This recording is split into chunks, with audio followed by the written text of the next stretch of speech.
They went from 0 to selling it for 100 million to P&G in 2 years. My God. Wow. 100 million. He did that, and then Only he on went. Amazon. Goals. No, wait. He did that, and then he went to see a shrink.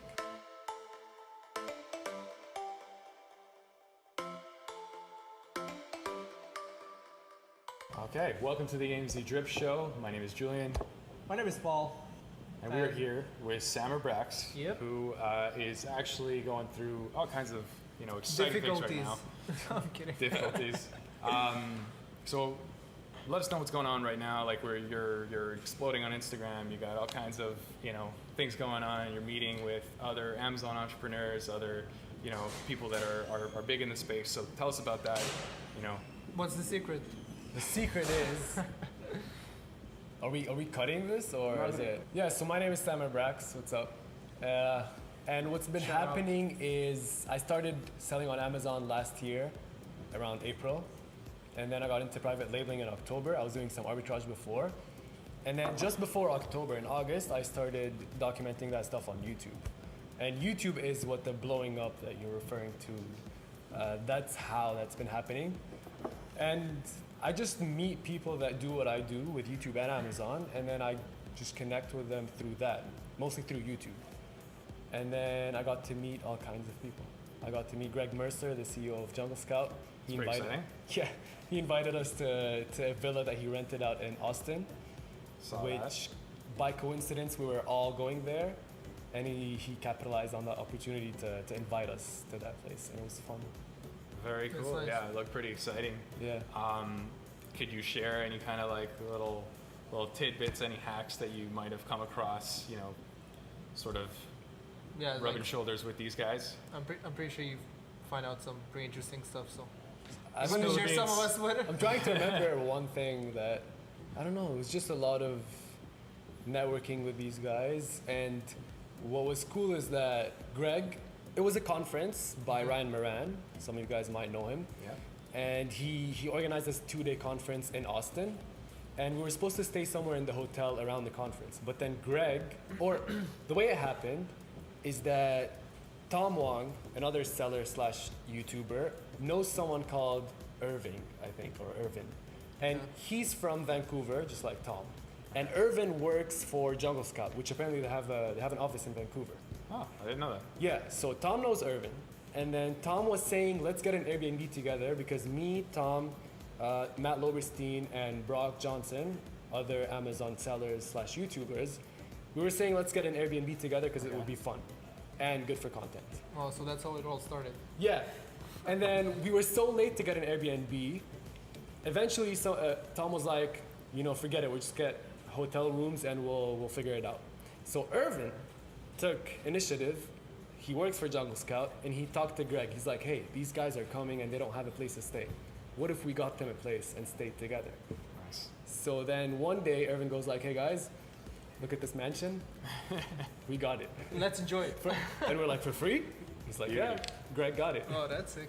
Yeah. That's really cool. Yeah, I think like one of the best things about this is the whole like networking and people you meet and stuff like this, and obviously that's part of the perks. But definitely, with what's coming up, Q4 around the corner, like we're excited to know like what kind of things people can apply to their business today that would make the difference in the next couple of months. So any kind of hacks or tips that you can share that whether or not you learned from these guys or maybe from your own experience, but what kind of tips can you give to? Yeah. So last Q4, I was selling, but my listing was taken down just before, so I wasn't selling during Q4. Okay. But I did learn something from Prime Week, Prime Day, Prime Month, and what I learned is that prepare for it. I think I learned that from you, from one of your meetups. And before Prime Week, I did my best to rank and to be ready, on the first page for when Prime Week comes, because I didn't have any lightning deals set up. I wasn't offered any. So what I did was that I fixed my keywords. I made sure that Amazon knew what my listing is and where to put it, hence, giving it the right keywords. And then I improved my offer. So that was my main image, because people shop according to pictures once they've searched for the keyword. Absolutely. So make sure you have a good keyword to rank there. And then make sure you have a good main photo to be chosen by the customer. And then I added a coupon. That's another way to entice the customer. And Yes. then inside I added promotions. Absolutely. So once I did all of those, which is if we go back, make sure you know where Amazon should put you. And then once it puts you there, make sure the customer wants you. And then once you have those figured out, you have to be there. And that's with PPC. Absolutely. Does that make sense? I think it makes sense. I think Yeah. that a lot of things that you're talking about are maybe underutilized too. Like we just had a meetup and we are talking about using a coupon strategy, which I think is hugely beneficial. It's one of the few discounts that is kind of visible in the search engine. So definitely take advantage of it. And anyone can do this. Now you can do it as a seller. It used to be only a vendor thing. So Yeah, and the first time that I tried the coupon thing was before that period, and it was just to try it. And it was like a 10% discount that I did, but also I raised my price.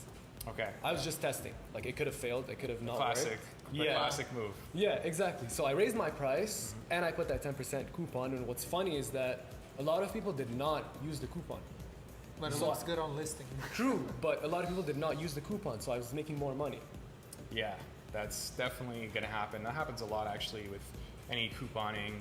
It's kind of like the oldest trick in the book. You have like a certain like percentage of leakage, and that is the beautiful thing because you have this like sort of sale that's being driven by your coupon, but in the end your coupon is actually used. Yeah. Yeah. And if it's so- not used, it tells you that, hey, you could have raised your price with or without the coupon. Yeah, People would have yeah, still of bought course. if So- your offer is good. Yeah, so I wouldn't be afraid to utilize this tool. I think it's huge, and it's amazing that sellers can do it now, and not only vendors, which was the case before. Which I don't know about. Yeah. I wasn't there. Yeah, so I mean, you came in at the right moment. Yeah. And I think that there's also something to be said about PPC and how this couples with what your your coupon strategy, right? So coupling your coupon strategy with PPC, I think is really important, and it's a nice sort of differentiator that you might have over your competition who might be also doing PPC, but you've got a 20% coupon on your listing, so the two strategies together are complement each other very well. Yeah. I always say PPC works. Yeah. So when you're starting, if you have 0 reviews, PPC would work if your offer is better. So you're going to be on the top, but why would someone choose you with less reviews if you're better or different? Doesn't have to be better. It could be different, just a different color. Yeah. So if someone wants you, they're going to want you whether you have reviews or not. And that's how PPC would work, only if you're better. So especially let's say at the beginning, now that for someone who just recently started and let's say it's their first listing, what would you suggest at the beginning in terms of PPC? Would you suggest going more like auto campaigns for a week and then see whatever you rank for and then optimize it and keep going on an auto campaign and then optimize like a manual one? Or what would you suggest in Well, I'm thinking back for, when I started PPC with my first listing. I launched, and then that first day, I didn't know what PPC was. Like, I learned it the first day that I launched. So, depending on how much time you have to learn about it and how much time you have to just watch videos and educate yourself, what I do now is I do an automatic PPC. I do a manual one with a very low bid just to catch these, these that come here and there, but they do come with like 10 cents. Yeah. And then I do another manual PPC with 3 ad sets, broad, phrase, and exact for the same exact list of I see. keywords. So you have this list of keywords that you get from different places. And then you don't know what's gonna work, whether broad, phrase, or exact. Right. So why not test all 3 and then see what works and keep those? And would you say that It's gonna cost you money, but so between the 3 campaigns, because if you're doing phrase and then you're doing broad, are you using the same keywords in both, or are you doing some kind of filtering between the two? no, I'm using the same exact list of keywords. Okay. And I used to think that if you do it in exact, then broad wouldn't work anymore, but still broad searches for other keywords. And then you're bidding differently for each. Okay, I'm going to change gears here and ask something that probably if you're sort of a new seller and this is like you're launching your product during this period that's coming up. I know you said that you were out right before Q4 last year, but what would you say is like the biggest hurdle that you experienced maybe coming up to a period like this? For example, maybe Prime Day, where you're like, you know, this is something, a challenge that you had to overcome. Especially since you launched right before Q4. I launched last year in October, Oh wow. Okay. so yeah, it was so pretty much before Q4. I have a friend that launched Black Friday, okay. and Wow. he suffered. Because like he had to spend a lot in PPC to catch up, so he almost gave up. But then a few months later, he started making more and more money and profiting more. I think during Q4 he decreased his price just to catch up with people. And then a few months later, in like February, he raised his price, and then he realized, oh, I'm starting to this is starting to work. So if it doesn't work, like patience. Is the name of the game. Yeah, exactly. Yeah. Yeah. Don't just give up. I agree. Definitely. Q4, you got to hold hands with yourself or whoever you're working with and try to Yeah. get through it, because it's one of those periods where either everything goes extremely well or everything goes extremely wrong, and either way, the opportunity is there. So Prepare for it. prepare for it. Yeah, I definitely think that's good. And if you can start early, then start early, as in like get in Amazon now. Certainly a challenge starting in November, where everybody's spending a lot of money on PPC, and it's going to be hard to stand out. And now, in terms of since you hang out with the CEO of Jungle Scout, any I mean, tips yeah. and tricks On what? on Jungle Scout, especially? Because me personally, I'm using Viral Launch. I've never used Jungle Scout, so Don't tell Craig. don't. Don't tell Craig. No, it's funny because like I think Tom Wong did a video with him, and he was one of the people that stayed at the house. And he's like, honestly, I don't use Jungle Scout. Why should I? But what they did then, I think it was last month, they did a study where they got about 1,000 SKUs from Okay. different sellers, and like it wasn't their own people. They just ran ads, and they were like, hey, we're doing this study. Do you want to join? To try to keep it as unbiased as possible. Okay. And they got 1,000 SKUs, and they tested them with Viral Launch, Jungle Scout, Helium 10 with like 10 different software, and including Unicorn Smasher. Unicorn Smasher. Yeah. I think it was. So yeah, they tested them Not bad, with 1,000 SKUs compared to the actual sales. Okay. So, and they recorded those on videos. I haven't seen them yet. I think they're going to release it soon. Okay. But after that study, they saw that Jungle Scout was number one, and the average deviation is about 25% in sales compared to the estimation that they have. Number two was Viral Launch, and it was 37 something percent, I think. And Unicorn Smasher was 100%. Get So out. if it's estimating 200 sales a month, it could be either 200 or 0 or 400. Okay. Wow. So Greg was saying it's like tossing a coin. Okay. Something a bit off topic from Amazon that I noticed or learned from that weekend is the speakers at the conference. They're all like these people that went from 0 to 200 million in sales and sold their companies. Do you know Native, the deodorant company? It's Not just familiar with a it. deodorant, Okay. $12. They went from 0 to selling it for 100 million to P&G in 2 years. My God. Wow. 100 million. He did that, and then Only he on went. Amazon. Goals. No, wait, he did that, and then he went to see a shrink.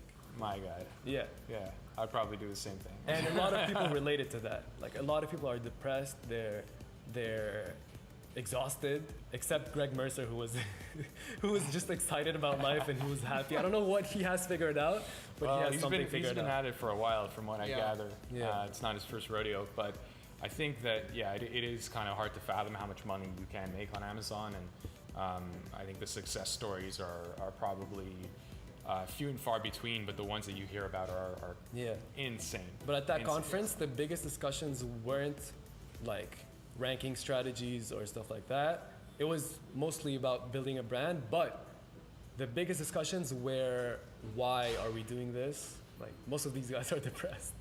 Yeah, I guess Oh, there's wow. there's some. I don't mean to scare anyone, but yeah. There's some existential like questions you might ask yourself Yeah. if you make that kind of money in such a small Well, period of especially in time. a couple of Or years. if you surround yourself with these people. Yeah. Of course, yeah. But I guess part of it personally, I think I'd be super happy. If you know why, depressed in that case. if you know why you're 100 million doing it and what it's all for, like if, Yeah, but you also don't know like the story behind true. the whole brand, right? Because I mean, to come from a point where you're starting from scratch and you get to like a 200 million 2 years. worth in 2 years. Yeah, it's kind of crazy. It's like, I don't know if they work 24/7. Yeah. It's kind of crazy. Actually, that's But- something that so somebody who kind of was one of the first people, like one of the first experts I ever interacted with Okay. on Amazon, and you know, recently he's launched a brand for it's been about a year, and is doing very well. And you know, within a couple of months, they got up to 6 figures. They're easily going to hit 7 by the time Q4 ends. And you know, at the beginning of this whole journey, he was like super pumped about it, and he was very excited about everything. And now, like, he's saying, like, you know, like there's got to come a moment where you let go a little bit, because he's like, I'm working crazy hours right now, and it's just all about the growth. And he's extremely successful at it. But the truth is, you know, you also have to know how to live your life. And we're doing this probably. I think most people are doing this to have some sort of a passive income so that you can live a lifestyle. Yeah, don't forget that. Yeah, 'Cause then yeah, you end up so- working 24/7 for that. Exactly. Yeah, Yeah. exactly. I mean, And you then got forget that. Yeah. That's it. So I think, you know, it's all about setting that sort of expectation that maybe for the first year you're gonna hustle like crazy. Yeah, I think it's important setting goals from the beginning. And setting I mean, goals, if for you sure. exceed them, even better. But I mean, don't always go even further. I mean, take it one step at a time. In my opinion, I think it's Did you guys see the Joe Rogan with Elon Musk interview? Yeah, we're not smoking a yet. joint. Not yet. Elon Musk sounded very depressed in that interview. Yeah. Yeah. Or I mean, he sounded like he knows something bad. I think like Elon Musk is probably somebody who, you know, is probably always trying to like find the next best thing. You know, I don't know. That's my sort of assessment of him as somebody that maybe like has difficulty being satisfied in life, so you just got to grab at the next thing, you know. But you know, that's how great things, great products come to be, great companies come to be. You have to have those people. Right. And you have to have a little bit of that to drive an Amazon business or any business you want it to be successful. You got to be a little obsessive. Yeah. But yeah, I agree that for sure. I think it kind of gets to you at a certain point. You need to know when you can. But disconnect. honestly, I admire the guy, because I mean, look what he achieved like in 2008. Yeah. Like, I mean, he went from selling PayPal and then investing all his money in the company, not taking one single penny, and actually struggling to pay for his house and mortgage and everything else. Yeah. Although he had millions in his bank account. Yeah, you're So talking that about was like a true commitment to his business, right? during the Not- crisis. During the crisis and Yeah. everything, right? And that's how he came to a point where he built whatever he has today. So, Not to compare, yeah. but like that's what I'm doing now. I So got you're the new or the future Elon Musk. But no, what I mean to say is that like I got rid of my car when I quit my job. I want to upgrade my apartment because mine is pretty old, but I just don't want to spend that money. Like I can't justify spending that money when I'm still reinvesting everything. Yeah. And I'm not too sad about it.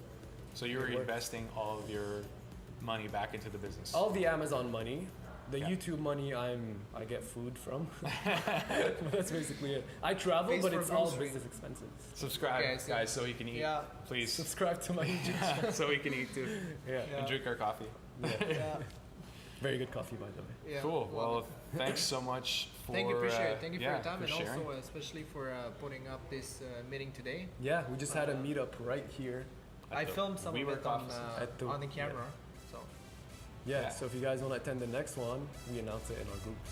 Yeah. We shall indeed. so big shout out to Summer Brax for At Summer Brax on entering. Instagram. Summer Brax nobody on needs to know about that. Until next time, guys. Until next time. As we say at AMZ Drip, stay dripping. Oh. Cheers.